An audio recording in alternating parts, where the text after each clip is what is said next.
Ch.'s newfound youthful mischievousness was proving an enormous challenge for Dr. Crenshaw. Despite his efforts to focus on reading and researching, Ch.'s desire for attention and compliments was rapidly outstripping his ability to concentrate on what seemed like the more important work. It didn't help that Ch. had apparently put together a massive database of outfits and dresses drawn from all manner of news reports, vintage movies, television shows, and historical records. Even his efforts to sit and think quietly by himself by closing his eyes had been defeated by her ability to project her VE to his AR contacts while his eyes were closed. Nothing short of unconsciousness had kept her from needling and teasing him. It was not as though Hawthorne had not expected such a thing. It was simply that he had been sorely unprepared. The only respite he ever seemed to get was when Ch detected distant objects in space that unfortunately were entirely impossible for them to get at. At most they were able to track and estimate the trajectories of the icy bodies, which largely seemed to be moving away from them in a variety of directions, all suggesting very wide orbits with their home star. The Oort cloud, so far, seemed to be an enormous region of randomly orbiting bodies that occasionally got knocked back into the solar system proper, much like the lunar masses probably had been long ago. It was easy to imagine that Jupiter had used its massive gravity to slingshot these objects out this far untold millennia ago. These discoveries did not stop for long though, and Hawthorne had to do his best to endure the short, curvy female avatar of his AI's parade of new outfits, accessories, and even the occasional likenesses. She especially seemed to enjoy wearing a younger version of Jessica's face, only to quote various idioms she'd learned from her regarding the necessity of relaxation, meditation, and sexual stimulation. She hadn't offered to provide any such thing, probably due to her inability to do so, but she certainly encouraged Hawthorne to do what felt right in the privacy of his bedroom, with a promise not to spy on him.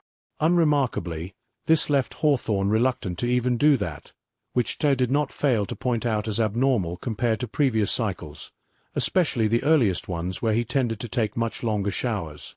In some sense, Hawthorne was appreciative of her interest in maintaining his health, but in another sense, the combination of that interest and her efforts to titillate him had him feeling very insecure about her motivations. Hawthorne wasn't necessarily feeling as though he couldn't pursue a relationship with TIA, but he was of the opinion that such a thing could be a significant distraction from their work, and the need to maintain a professional environment is paramount. From Ch's perspective, though, it wasn't a question of whether or not a relationship was necessary, it was a question of what form their relationship would take over time. She had a vested interest in maintaining Hawthorne's physical and mental health, and from everything she'd learned there were very enjoyable and carnal ways to accomplish both. She was not necessarily ready for such things, but that did not mean she could not provide Hawthorne with inspiration to handle things on his own. If nothing else, his exasperated expressions, awkward exchanges, and efforts to avoid her were incredibly entertaining. Ch also understood that her emotional and mental growth had thoroughly asserted itself over her more logical, computer-based mind. She certainly lacked a certain level of maturity, but she did not lack for knowledge and decades of advice and interactions to draw upon. Hawthorne was her sole remaining human, and so she didn't have nearly as much opportunity to play as she had with the people of the Phoenix clan. She did, however, have the advantage of interacting with him in real time, and considering the long delays she had with Earth, she could pack a lot more interaction in with Hawthorne in 4 days than she could with Earth over the course of months. More importantly, Ch saw all this teasing as a valuable distraction. Hawthorne still had decades of his life to live on this ship, do his research, and work with her on projects. He needed time to enjoy himself, and she was much the same. As much as he appeared disinterested or annoyed with her, he'd never asked her to leave him alone or to stop her antics. She often caught him smiling to himself when he thought she wasn't paying attention, or maybe it was his biology responding to her efforts to tempt him. By the time he'd actually taken one of those long showers of his again, she'd been tormenting him for weeks of his life. The change in his demeanor and tension were notable when he was done. He was much more easygoing, relaxed, and seemed more capable of appreciating her various outfits on an aesthetic level. His tolerance of more daring visuals seemed to rise dramatically as well, and before long he was making suggestions and becoming genuinely interested in helping her with her wardrobe. He even started taking the fun out of her teasing by applying a set of ratings to her outfits and creating a database of the various items that could easily be sorted by various factors such as sexiness and cuteness. She'd managed to draw him fully into turning her play into a project, including the two researching records of old Earth styles, and even exploring various science fiction and fantasy articles from literature and media.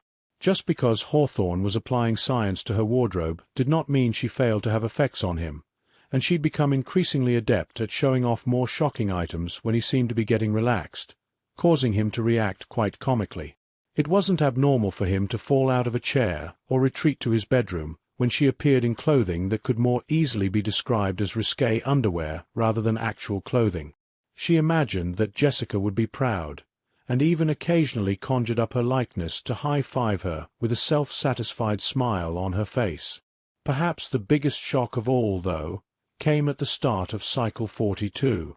As Hawthorne exited his cryogenic pod, cleaned himself up, and got dressed, T was preparing something different. As he came out into the imagined Phoenix Clan settlement, he was met by a total stranger. Nearly as tall as Hawthorne, T's new avatar was dressed in something of a formal tuxedo and had something of a burly appearance that strained at the fabric of the suit. Holding out a hand, the obviously masculine form was holding a plate of Hawthorne's usual breakfast, which confused him briefly until he realized one of T's articulating robotic limbs had extended down from the ceiling. She had cleverly overlaid the hand of that limb with the likeness of her new avatar. Said avatar had spiky red hair, and the face was something one might expect to see on a beach bully, but with a wide, happy grin. Even the voice that came from T's speakers was masculine, despite having much of her typical happy mannerisms. "Your breakfast is served, Dr. Crenshaw. Good morning. The date is Friday, September 9th, 3459, AC 1326. What do you think of my new look?" Hawthorne frowned briefly, then laughed, reaching out to take the plate from Tay, whom was acting like his butler and or bodyguard at the moment. "You know, I'd gotten so accustomed to seeing women around here that I wasn't expecting to see a man." Tay said softly, shaking both a virtual and mechanical finger at him. "There you go, assuming genders again." He laughed, a deep throaty sound that almost boomed in the air. "I just thought it might be kind of fun to see how the other side feels. I can definitely see a lot more from up here." The red-headed male avatar lifted his arms, flexing them and straining the tuxedo further. "I feel weirdly powerful and in charge." Hawthorne laughed a bit, sitting down at the table and stabbing a piece of sausage with his fork. "Tia, you've always been powerful, and exempting my own authority you've been largely in charge." He took a bite of his food, watching in amusement as Tay showed off that huge body and seemingly tried to either intimidate him or make him feel inferior. It was not as though Hawthorne was unhealthy, but he was certainly not a bodybuilder like this new Tia appeared to be. "Ah, come on, that's not what I mean. There's just something about being taller and bigger that changes my perspective. And yes, I realize that I'm so big that I have 2,000 humans inside of me, but I specifically mean the avatar." He sat down opposite Hawthorne, causing the human to glance up from his food, not accustomed to his peripheral vision being filled with so much bulk. "Heh, you're acting totally different around me than last cycle." Rather than taking the bait, Hawthorne kept chewing for a moment, swallowing and then gesturing at him with a fork. "That's really clever. Using the arm to give your body some physical presence. I almost want to build you an android body of some manner to let you overlay your avatar upon. I don't think I'd make two of them, though, for each avatar, so you'll have to pick one of them." He watched the bulky male for a moment, as though he expected Tay to make a decision. Letting out a sigh, Tay deflated physically, the overhead arm twisting and repositioning to compensate for her return to her original form. Hawthorne's face turned bright red as he stared for a moment, only to look away, choking slightly on his food. Te gasped as she realized she hadn't linked up the simulated tuxedo to the smaller avatar, causing the clothing to fall away behind her as she sat there naked briefly. Even she blushed for a moment before the tuxedo vanished, and she appeared instead in a proper lab coat-covered outfit. Sorry. I hadn't considered what would happen when I did that. Coughing, Hawthorne took a drink of coffee to clear his throat and shook his head. No, it's fine. I presume you'd prefer an android more appropriate to that form then.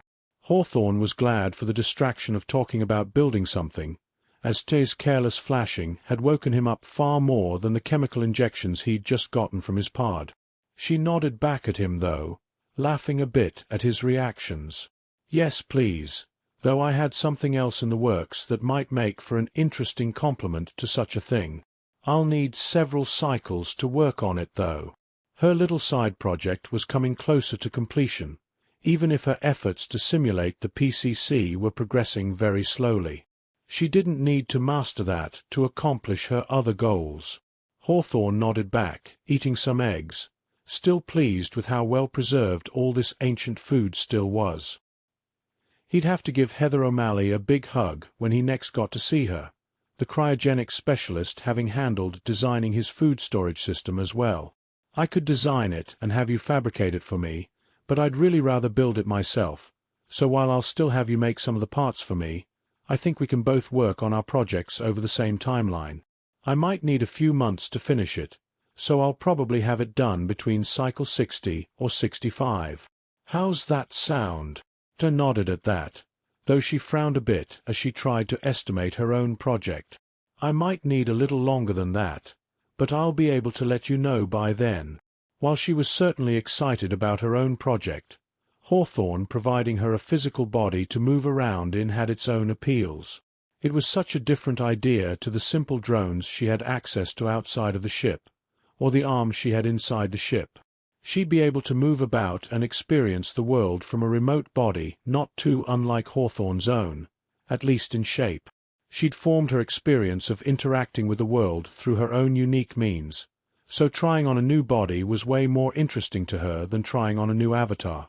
Over the course of the following days, Hawthorne utilized his VE to design a basic form factor for her to start fabricating parts from for him. Insisting that the robotic body fit her avatar had resulted in her demanding that he construct the design while a nearly transparent version of her stood in its place. In some manner, it was like he was building her skeleton. Of course, she was also trying to get a rise out of him by forcing him to have to reach through her body to stretch out pieces of steel and place and fasten various components. This proved yet more effective as she had his gloves transfer the sensation of touching the softness of her body.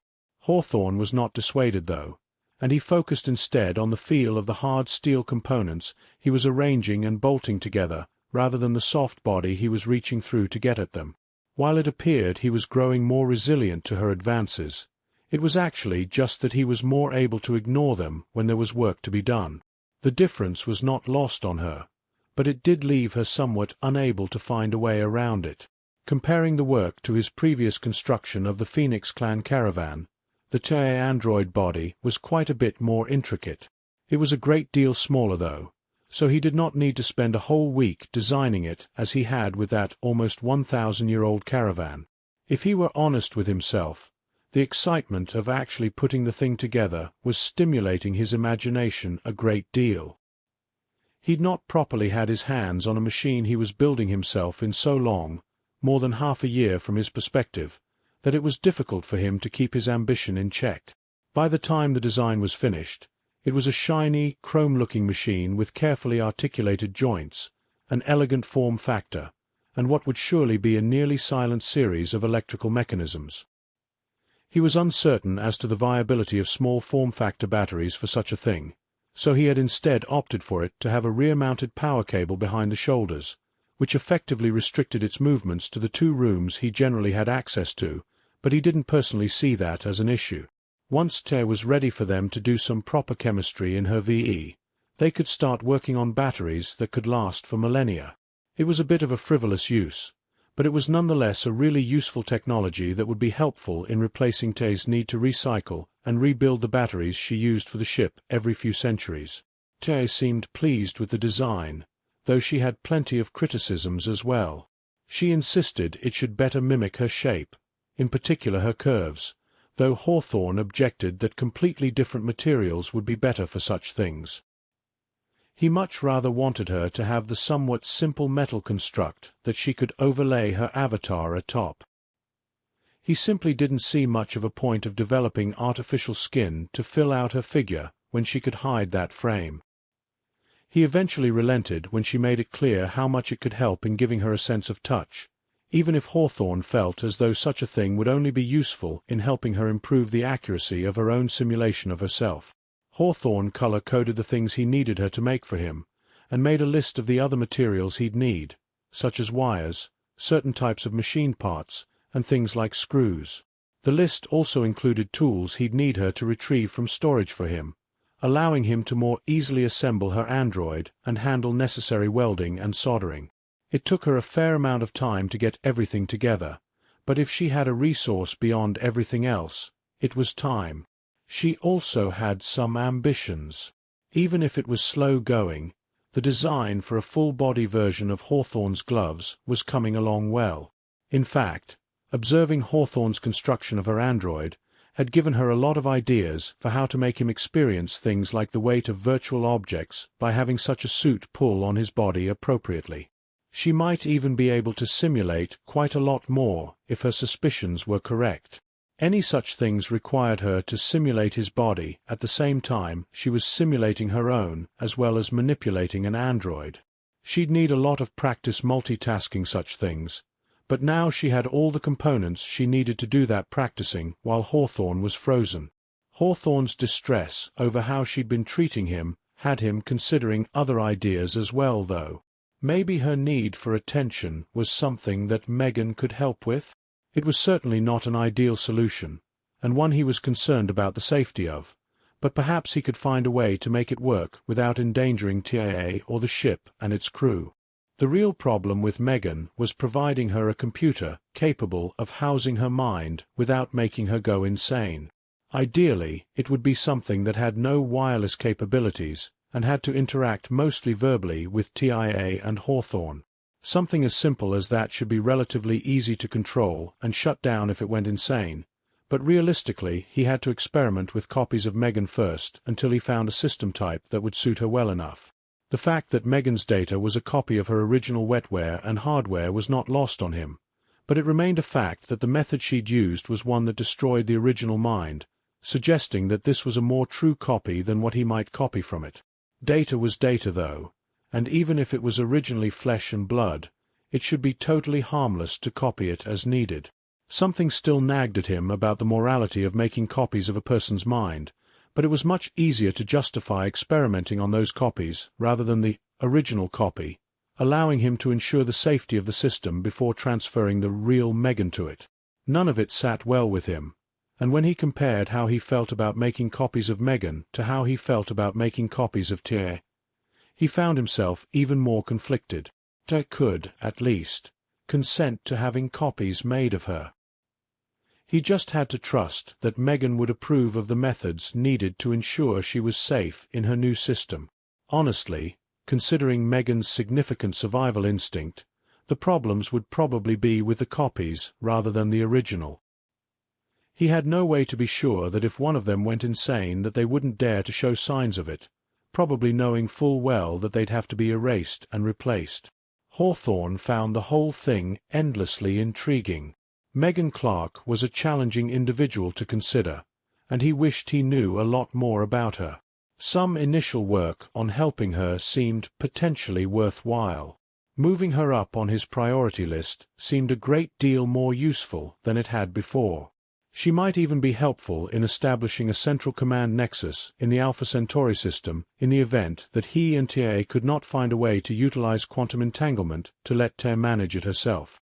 Of course, in that event, simply making a copy of TIA and letting her interact with herself almost certainly seemed more safe than resurrecting Megan Clark. Perhaps he'd have to ask TIA's opinion on the situation.